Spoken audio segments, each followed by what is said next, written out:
I'm going to avoid doing the history repeats itself thing. One, because I'm not well versed on why that philosophy is the way it is, nor do I care much to learn. Instead, I'm going to make the case that as long as we are locked into the same paradigm, nothing is going to change. What I mean by that is take one look at what happened recently at Columbia. Students took over what I believe, now I might be wrong on the name here, is the Hamilton Building. This is the same building that students took over in 1968. It was an important moment. It was a pivotal moment. It meant a lot to 60s radicals. People like the Motherfuckers were there, Black Mask, The Family were there, Ben MIRA and the like. Valerie Solanas, writer of the Scum Manifesto, even made an appearance to meet Ben MIRA at that very location during that occupation. And again, students have taken this area over, this building over. But I'm not here to talk about Columbia. Yes, a lot of the repression that is going on is violent. There are arrests going on. Students are being assaulted. Pro-Palestine protesters are being pepper sprayed by counter-protesters. It's not looking great. Zionists want their narrative to be perpetuated. But such is life. Such is the course of our current society. People are going to favor authoritarianism and genocide. It happens. It will continue to happen as long as the paradigm does not shift. Because again, in the late 60s, throughout the 60s even, starting from the middle of the 60s to the early 70s, there was a strong national movement against the war in Vietnam. Today's movement against the genocide in Gaza is not as big or as prevalent as that movement in the 60s was. That's fine. That's whatever. It doesn't need to be. But it does count for something. And what it counts for is the fact that we know that the anti-war movement and the revolution that came with it, the movement of societal change that came with it, with the yippies, with SDS and the like, didn't actually change the foundations which America stands on. Even the war itself perpetuated itself into a next presidency that promised it would end the war. The movement at that point had largely fizzled out and had not changed much, but eventually we pulled out. So the movement, the revolution, the anti-war movement did nothing to really stop the war. If we're being honest, sure, pressure was there. I'm not going to deny that. Those people who did a lot of work in that time are valid. Their effort should be commended, for sure. But we lost sight of the revolution.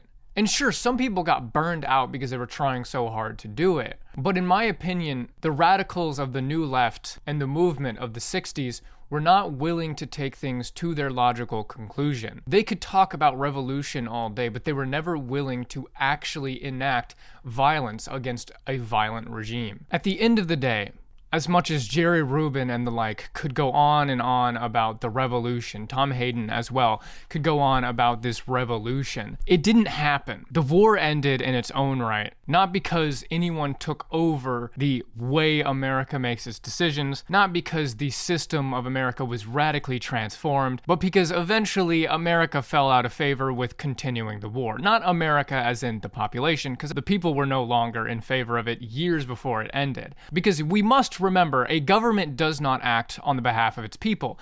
Hardly ever does it even coincide directly with the people's beliefs. People have 0% effect on the way things are run in government. American government, the for the people, by the people government. With all that said, the war did end, but not because of the movement. Nothing was transformed, and so the recent movement has to start all over again. That large movement in the 60s fell on its face. It did nothing. It accomplished little. People called themselves revolutionaries, and yet no one took up arms against the state. Today's Divest community, the one that just came to a resolution in Brown, the one that's happening at UT Austin, UCLA, and Columbia. All of these places, and many more, are following in the footsteps of a long-winded anti-war movement that came before them. They're following in the footsteps of a student revolution that has been going on for decades before them. And it doesn't seem to me like they're going to be changing anything substantial enough to make it have a real effect. And that's not me doubting the ability of these people. I believe very strongly in the will of the people, and that we can make a total revolution, that we can change society, that we can affect the social and material conditions around us and create a horizontally organized society. I believe we can transform our creativity into a mutual aid framework capable of sustaining everyone. But the recent resolution at Brown doesn't seem to be aiming in that direction. Recently, the Brown encampment ended about 3 days ago, as of recording this video. The resolution was that the students, the Divest Coalition, could bring forth an argument to the board.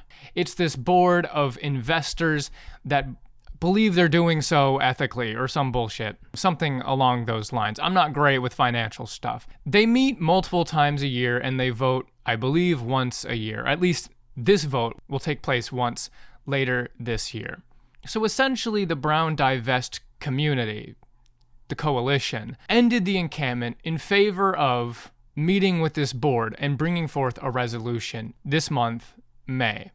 Now, that isn't the worst news in the world. There's nothing inherently wrong with that, though I do believe more so in continuing revolutionary activities and not appealing to capital or power. Whatever the case, it doesn't matter, because it's worse than the way I just presented it. Not only are they presenting their case in May, but then they will be re-adjourning without the students later this summer or maybe August, something like that, where instead of the students, they have a sort of oppositionary group advocate against what the students advocated, and then in November, they will come to a vote. So the students essentially agreed to have their argument presented and maybe voted yes on 6 months in the future after it's been argued against without them there to defend it.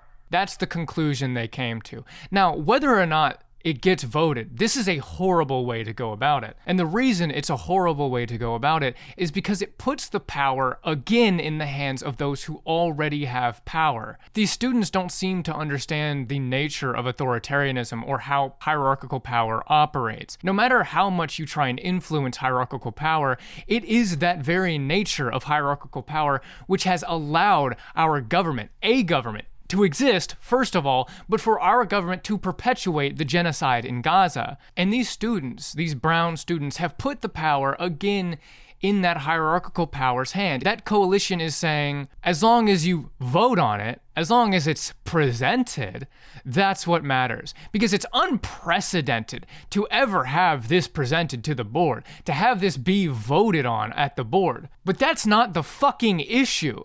The issue isn't reform here. Clearly, if Vietnam was not enough of a fucking indication, if the war on terror was not enough of a fucking indication, then how is the genocide in Gaza perpetuated by the genocidal apartheid state of Israel and America's perpetuation of it? How is that not an indictment of the very power we are continuing? How is it that we are not seeking to abolish this structure which is destroying these people in a world far away from us that we can pretend isn't there?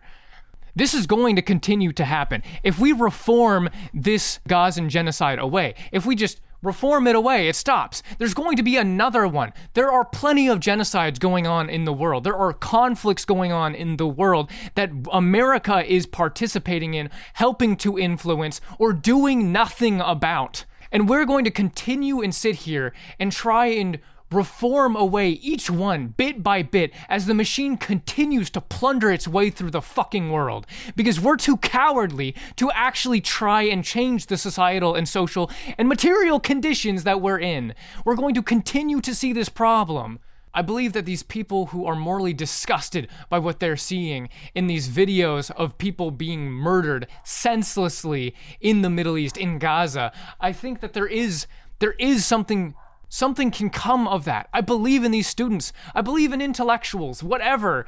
But if we're not going to actually change things, if we're not going to do more than bare minimum giving excess food to your local Food Not Bombs, then we just need to be doing more. But maybe this is why students aren't a valid vehicle for change. If we don't change first how students are structured here in the States, how the idea of being a student is structured here in the States, then we may never be able to have students be any sort of vector for revolution. The reason I say that, though, is because the student body is a self-interested group. People don't go to college just because they want to learn. Sure, the SDS and the Fort Huron Statement could make this sort of assertion that the way we operate currently in the US forces students to do things which do not actually enhance their knowledge base, to challenge them intellectually, but instead to get them to just go through the flow of things. I think Fort Huron Statement makes a good case for what has happened to the student body in America, but it hasn't changed. The SDS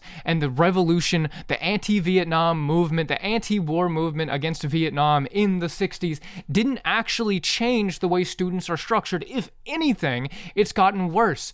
We exist in a pipeline, especially in the Ivy League schools like Brown, like Harvard, like Columbia, where we are taking students interested in politics and sociology and we're pumping them into the government. Local universities in Texas do the same thing. Small universities that aren't known for being fantastic bastions of intellectualism, places that just simply want you to get a degree, they still have programs that try and pump you into the government.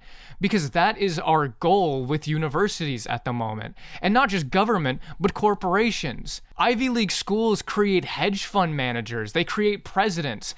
And this is why some people think it's so beautiful that these protests are happening in Ivy League schools. Because, oh my God, the next president could have just been arrested. But that's fucking horrible. If the next president was just arrested in an encampment demonstration, then that means we really are fucking cooked. Because if our only hope is having one of these protesters get into power, then we're fucking done. If all we're hoping for is for some of these people to become people who are in hierarchical places of power, we have nothing. Because that is exactly what people say about what happened in the 60s. That's what Jerry Rubin said in a debate with Abby Hoffman in the 80s. He said, just by nature of boomers getting into power, we are going to change the world. I think you're going to see in the next few years the baby boomers taking power in America and transforming society. Just by nature of a boomer being the CEO of Burger King, now workers are gonna get rights now. That's not how it fucking works. Jerry Rubin didn't understand how power works, and today we continue to not understand how power corrupts and perpetuates itself. We need to organize in a way which does not rely on power. We need to think about what we're doing in ways that does not think about future hierarchical power. If our only hope is for a president somewhere down the line to have been arrested in an encampment protest, then we're fucking cooked. So I believe in the students. I know it doesn't seem like it. I know it may not seem like it, but I believe in students. But I don't believe in students today. I don't believe that we're going to change anything. Maybe we need a new dropout culture, one which actually seeks to abolish power. Maybe we need more interaction with places like Food Not Bombs. We need more mutual aid systems. We don't need a protest to pop up and then learn about nearby mutual aid orgs and give to them and that be it. We need a true system of mutual aid, dual power everywhere. And we anarchists, as much as I want to criticize these students, we anarchists need to do a better job of creating the systems that allow for students to protest and demonstrate and even go to school without the fear of losing everything. Even if students in isolation will never be a vehicle for radical change, we as anarchists need to do a much better job of creating the systems necessary to sustain these individuals. The fact that there was a Food Not Bombs there in Providence, Rhode Island is a good thing. But Food Not Bombs is not an inherently anarchist organization, though they do have a large anarchist membership. We as anarchists need to be everywhere, and we need to build everywhere we can. Because as much as I want to talk about total revolution and how students aren't doing that, it's more than because of the students. The students are only one facet of our society. The rest of us need to be doing a better job too. And it seems that at least this Brown coalition is willing to interact with mutual aid organizations. They gave food to Food Not Bombs. They're willing to engage. But we still should not rely on them completely. We need people to be connected. We don't need faces to be connected. We don't need a repeat of what the 60s did with people like Abby Hoffman and Jerry Rubin, even Tom Hayden. We need more Black Mask in the motherfuckers. I suppose that's it. We need a total revolution, and these students are not doing it. That's not a fault of the students in their own right. It's a fault of many other things. But this is not an inherently revolutionary moment. I need all of you to recognize that. This is not a moment where the world stops moving. This is not a moment which will destroy the US. This is not a moment which will alter the social conditions we're in. What this is a warning. The Brown Resolution is a warning. It's a warning that if we don't make total revolution, if we don't build something else, that alternative society that Abby Hoffman was always talking about, then we are doomed to repeat the past. Again, I don't think history repeats itself by necessity. But if we don't change the social conditions we're in, if we don't change the material conditions that people are in, if we perpetuate the same failings of the past, we might very well see them happen time and time again.